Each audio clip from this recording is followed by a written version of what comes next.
आपण पाहत आहात तेज तुफान न्यूज, न्यायिक व निर्भीड बातम्यांचे सर्वांचे आवडते नेटवर्क।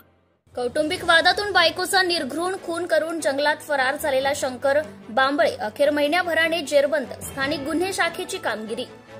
जुन्नर पोलीस स्टेशन गुन्हा रजिस्टर नंबर 92/2025 भारतीय न्याय संहिता अन्वये दिनांक 21 मार्च 2025 रोजी दाखल होता।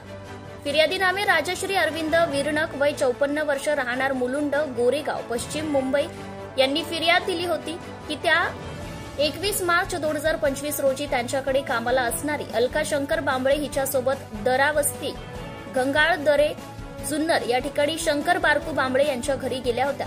त्या ठिकाणी शंकर बांबळे यांचे त्यांची पत्नी अलका शंकर बांबळे हिच्यासोबत कौटुंबिक वादातून भांडण झाले। सदर भांडणामध्ये शंकर बांबळे याला राग अनावर झाल्याने त्याने त्याची पत्नी अलका बांबळे हिच्यावर धारधार कोयत्याने वार करत तिचा खून केला। तसेच खून झाल्यानंतर शंकर बांबळे हा दुर्गादेवी आंबे हातवीस आहुपे घाटमाथा जंगलामध्ये पळून गेला। खून झाल्यापासून सदर आरोपी हा जंगलाचा आधार घेत पोलिसांना चकवा देत होता। सदरचा गुन्हा गंभीर स्वरूपाचा असल्याने आरोपीला लवकरात लवकर अटक करण्याच्या सूचना गुन्हे शाखेच्या पथकाला पुणे ग्रामीण पोलीस अधीक्षक श्री पंकज देशमुख यांनी दिल्या होत्या।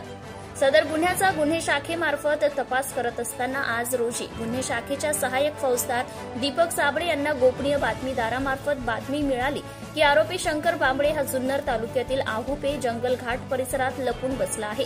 मिळालेल्या माहितीनुसार गुन्हे शाखेच्या पथकाने आहुपे जंगल परिसरात आरोपीचा शोध घेऊन त्याला शिताफीने ताब्यात घेतले।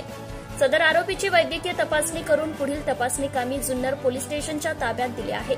सदरची कार्यवाही पुणे ग्रामीण पोलीस अधीक्षक Shri Pankaj Deshmukh so, upper police अधीक्षक श्री रमेश चोपडे सो, उपविभागीय पोलीस अधिकारी श्री रवींद्र चौधर यांच्या मार्गदर्शनाखाली स्थानिक गुन्हे शाखेचे वरिष्ठ पोलीस निरीक्षक श्री अविनाश शिळीमकर, सहायक फौजदार दीपक साबळे, पोलीस हवालदार राजू मोमेट, पोलीस हवालदार संदीप वारे, पोलीस हवालदार अक्षय नवले, पोलीस जुन्नर पोलीस स्टेशनचे सहायक पोलीस निरीक्षक मोरे, पोलीस शिपाई विजय जंगम यांनी केली आहे। मुख्य संपादक Ayub Shaikh, Junnar, Pune. Subscribe now and press the bell icon. Never miss an update.